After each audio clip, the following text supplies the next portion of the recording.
Hello, welcome to Totally Random. Okay, so this is going to be a somewhat long video. Couple of things to cover. A bit of impressioning, bit of master keying, and this handle I keep getting questions about.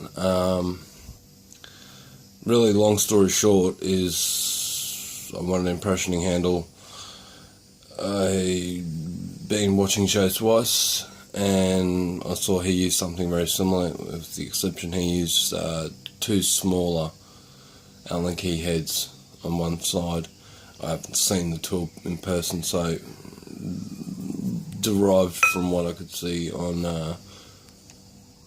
YouTube and other places, that's what I came up with. So what it basically is a piece of 39mm round bar that's been shaped, just cut and shaped, tapped and drilled and threaded. So I get that out of the way. Okay, so what we have here is this lock and this lock. They're pinned up identically, so I'll just show you that real quick.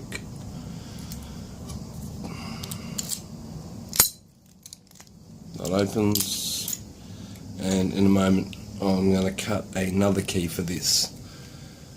So the only difference between these two locks is the bitting, and that being, hang on, get that back in there. Now you can see chamber 2's a tad shallow, and that would be because of the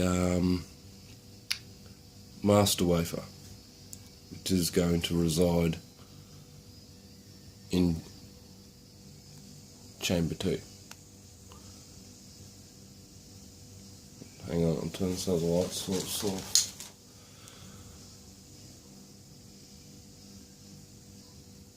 Getting focus there.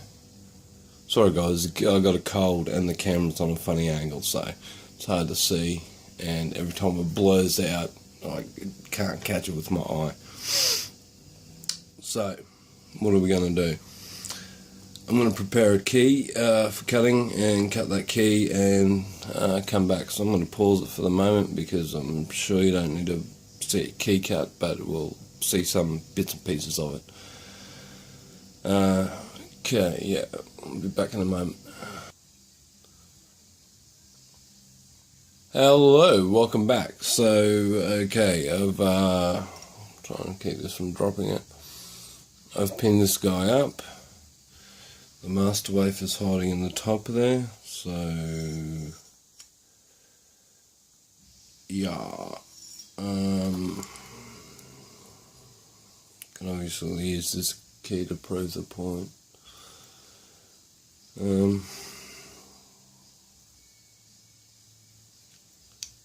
So yeah, we'll get this back in. Ooh. Okay, I'm going to pause that, check on what that was, because that shouldn't have fucking happened. But if you have a look at the angle of that and the holes in the bottom, I've just let spring one. Okay, so right, I'm not going to bother looking on the ground for it. That was just a standard pin and the springs there, so we can just rectify that straight away. And it was a purple one too, just like that. So, okay, we're still good on 2.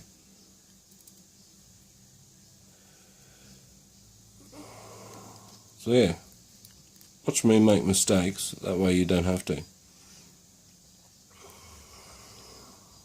Turn it sideways like that, eh?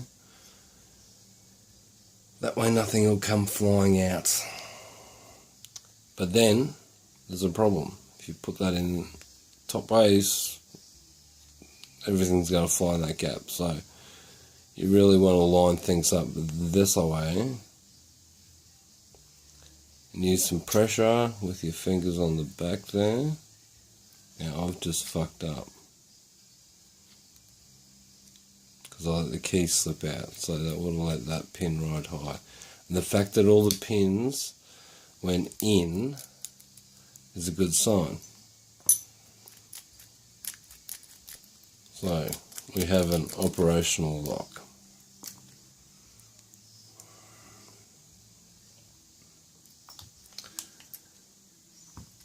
I'm not one for much editing, so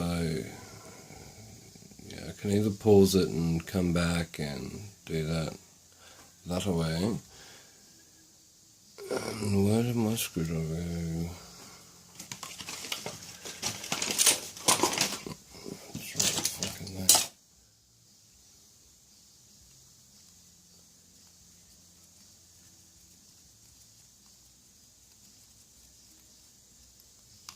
So let's just imagine for a second that there's two locks. One's master keyed and one's not. Depending on what key you're given, depending on what level of access you have. So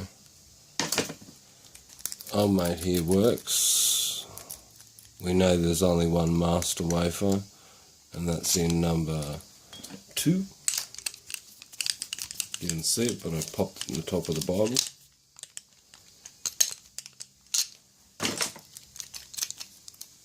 Okay, so padlock 1 opens, padlock 2 opens with that key, right.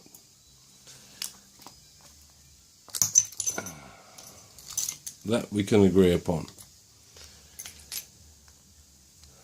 Now this one here, it'll open. Look at that, isn't that nice and neat and tidy? However, will it open this lock? No. Why? Because you need to see this to understand it. But the bitting on those keys is substantially different. So what I will do is finish this off by saying, well, there's a few things I need to do. Not break my files with silly padlocks, heavy ones. There's heavier ones than that, as we all know. Okay, so what did we work out? So far, this is the master key. We'll open that one. And it'll open that one. We've got to keep these separated because there's no master wafers. There's T-pins and security pins and all sorts of fun pin-in-pin stuff in there. So say this is your lock because this is the one you have access to, but someone else may also have similar bittings which will open your lock as well. If you want to decipher that, you've got your key to start with. So let's pretend that this is, well, we can't pretend. We actually have to go to the source. Give it a wiggle and jiggle around. We know that that opens, so that's all the cut depths are the right depth. Have a look on this key, see who's talking.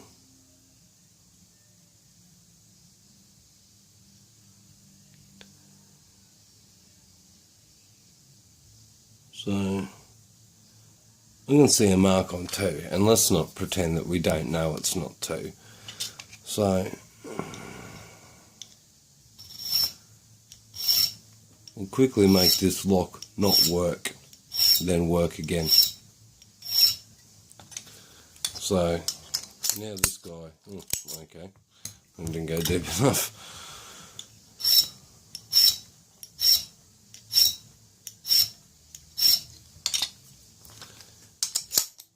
Now we're locked out of our own lock, okay, and that's not going to open this one either. So now we can put a bit of force on it.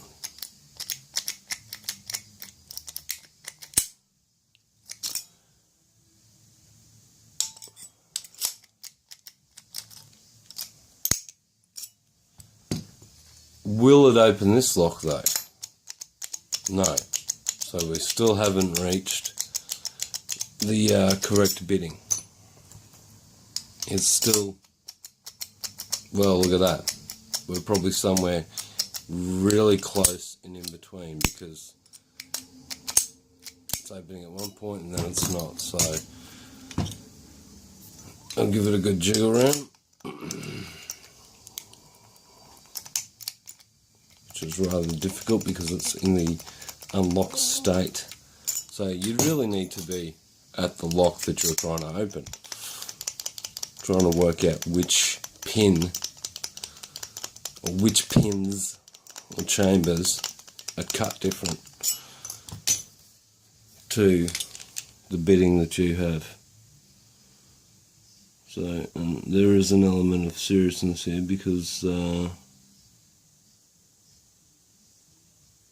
that's interesting. 3 has a definite impression on it that needs to be dealt with.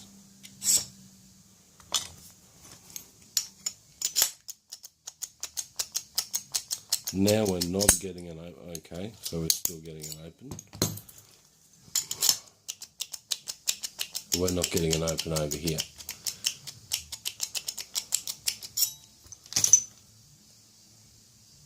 Let's say hypothetically we've seen the key, so we can get a read on it.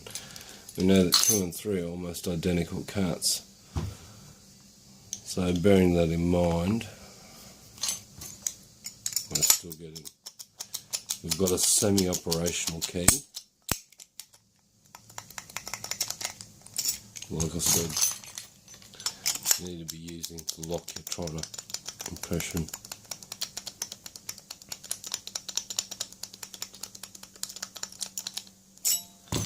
Which is actually this one, but from the assumption that you have gathered from the fact that they're all the same lock and that some are master pinned and others aren't. So 1 has a definite impression, as does 3. This was a very hastily cut key.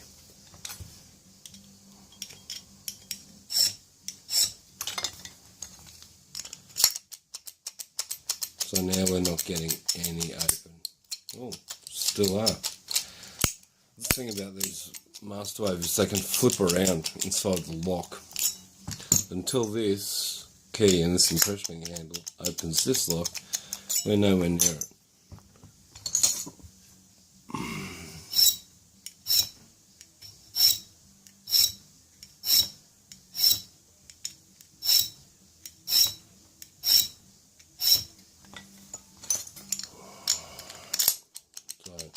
As soon as it stops opening, hang on, as soon as it's, excellent, so we're at the point where it's not opening. I'm going to leave that there for a moment.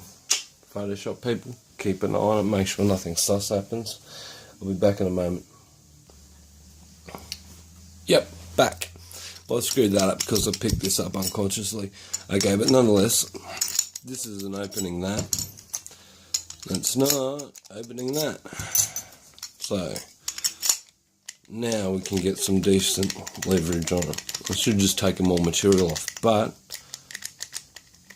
you can judge by the amount of passes that I took on it, and it was still opening. So that's, you know, that's the tolerances that these locks have.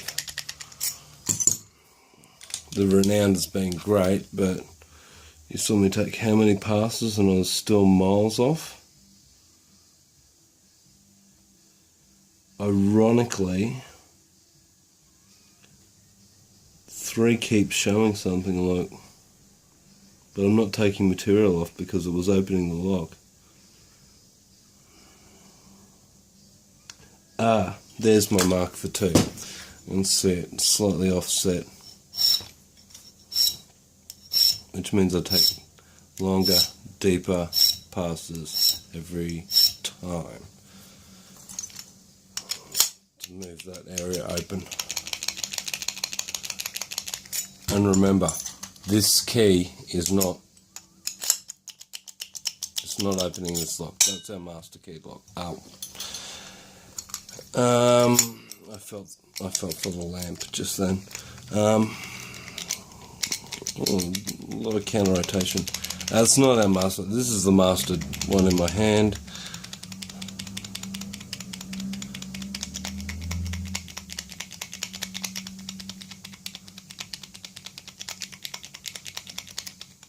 But yeah, there's, you know, everyone's seen all those DEF CON talks and stuff like that, where the that little graphic with the red and blue pins and the green wafer pins. So that's what we've done here with this key, trying to emulate that. I'm not sure that extra light source is helping at the moment, because as the marks get finer and finer,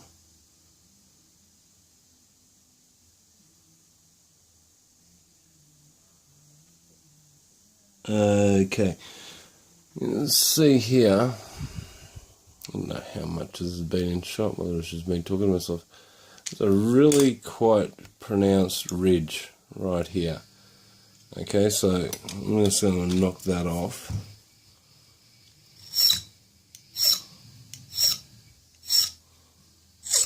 As well as the others. Just generally smooth it out a bit.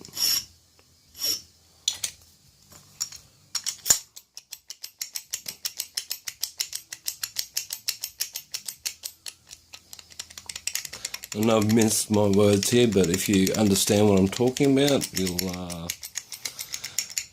you'll go, yeah, you should edit this or something, and, you know, put something on the screen if I was a bit more professional. But hey, if you're watching this for the purposes of seeing it actually done, because I haven't seen anyone do this, maybe I'm not looking in the right places. Mark on 4, but 2 needs to go.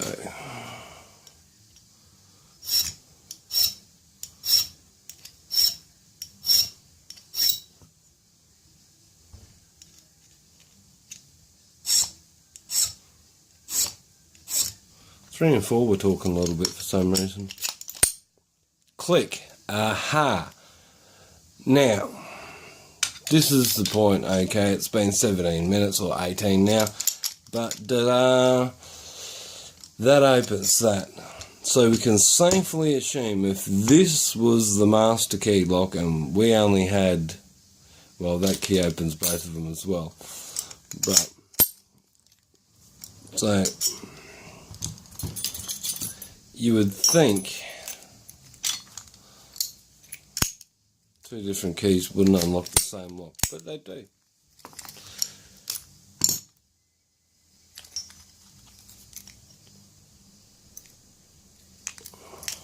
Essentially, it's the identical bitting. However, as you saw, the intermediate bitting wouldn't open that. So, if you're okay. The intermediate bitting on this key, after I cut it, would not open this padlock here. So that one was still locked up. We can't go back in time other than in the video because I've removed the material from here. So she's gone now. But what we do have is one key that looks like that. I'll give you a side profile. And the other looks like that. Essentially, they're identical, because they are identical. However, if you want to keep someone out of your locks and you know a little bit about mastering, I should say, yeah, that's got a wafer in it. But yeah, I've found mastered systems that will just absolutely chock a block full of wafers, and they are super easy to rake open. So we got one key and another identical key, so I will stop messing around with that. There's no point locking myself out of one or the other locks. that was a little demonstration just to give people a visualization of it. So it's too late to do it now, but if you want to test it for yourself, pin 2 locks up if you've got 2 padlocks that are identical. Put the wafer in the Bible and just pick on chamber 2, so to start with if you haven't done it before. And put the wafer up in the Bible and get the key opening, the lock, or the lock opening via the first key. And if you think that, you know, that bitting is matching this other bitting, we'll then continue on with the impressioning process, and eventually, yeah, you'll... So imagine that this key in this impressioning handle was never meant to open this lock. With a few cuts on a file, it gets into the unauthorized lock, so to speak. And it will also open the lock it was supposed to, as well as lock them both back up. So, just again, that's the one without any master wafers in it. And this is the one that has. So, yeah. Apologies for the very long video, the lack of focus. I hope that made some sense.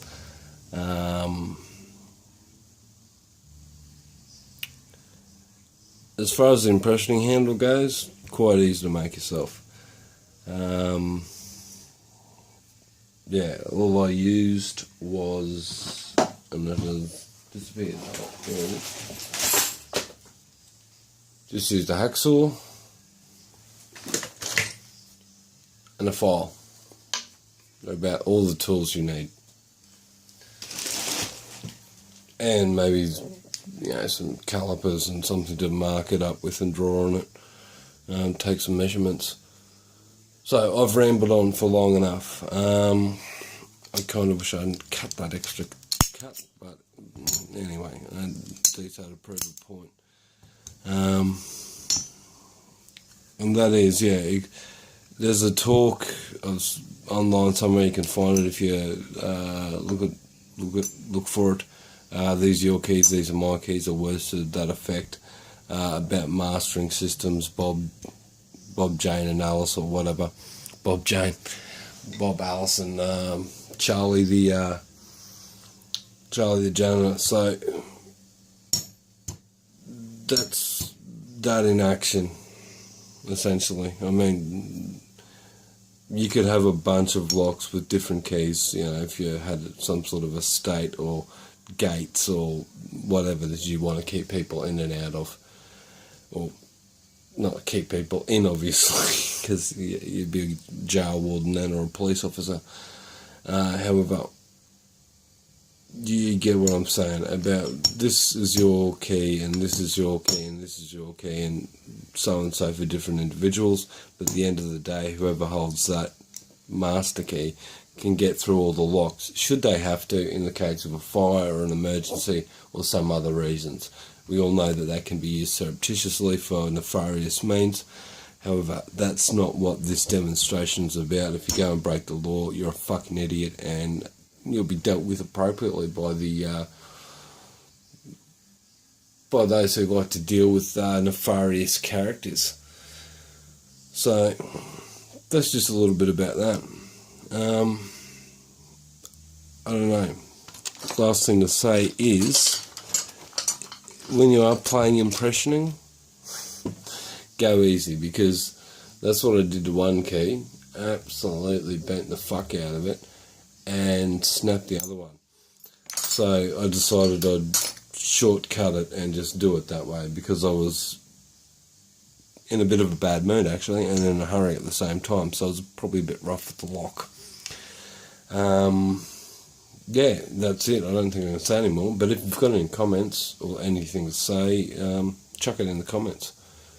Totally random. Thanks for watching.